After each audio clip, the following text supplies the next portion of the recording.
Selama bulan-bulan pertama vaksinasi COVID di Amerika Serikat, pekerja medis lebih banyak memanfaatkan pusat vaksinasi massal seperti suntik Lantatur di Oakland, negara bagian California. Lalu stadion dan tempat pertunjukan akbar yang beralih fungsi seperti Javits Center, kota New York. Tapi tempat-tempat seperti ini belakangan sepi. Itu juga yang dialami pekerja medis sekitar kota Houston, negara bagian Texas. We have the capacity to see about 6,000 people, and at one point we saw up to 7,000 people, and now it's dropped to 2,500 on average. So that is a huge drop. And so we've had to find ways to innovate ways to reach out to communities. Solusinya klinik vaksinasi keliling. Today we'll be here from 8 a.m. to 5 p.m. and each day with our vaccine clinics we travel from different sites so that we're able to contact more community members.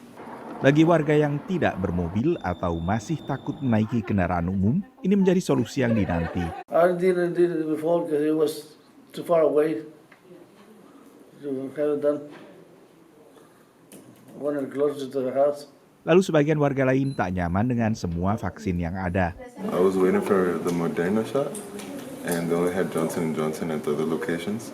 So I came to this place to get my Moderna shot. Perkembangan serupa terjadi di Atlanta, Georgia. Vaksinasi massal yang kini terbuka bagi seluruh warga dewasa di Stadion Mercedes-Benz relatif sepi peminat. If we're going to reach herd immunity, we need to get many more people vaccinated than we currently are at. I would say that now we're sort of at the tail end of attending to all the people who are desperate to get a vaccine, and we're moving into more people who are little maybe vaccine hesitant. Untuk itu Dinas Kesehatan Georgia akan menutup seluruh pusat vaksinasi massal akhir Mei.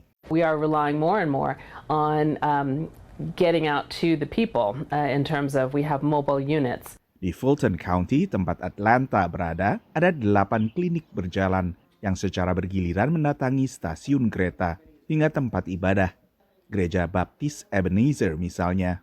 Coming from, an African-American church, knowing that it's something, they wouldn't bring this to the community if they felt it was detrimental to us. So absolutely, I think that helps to foster confidence. I trust Ebenezer, so I was glad to come down and do it.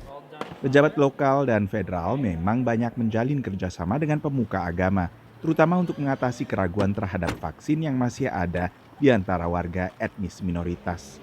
Inisiatif untuk melakukan vaksinasi keliling juga diprakarsai sebagian oleh pihak swasta.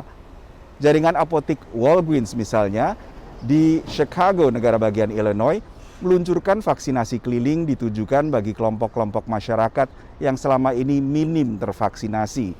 Dan layanan serupa selama Mei diluncurkan di setidaknya 9 kota di seluruh Amerika Serikat. Dari Washington DC, saya Nova Purwadi dan tim VOA.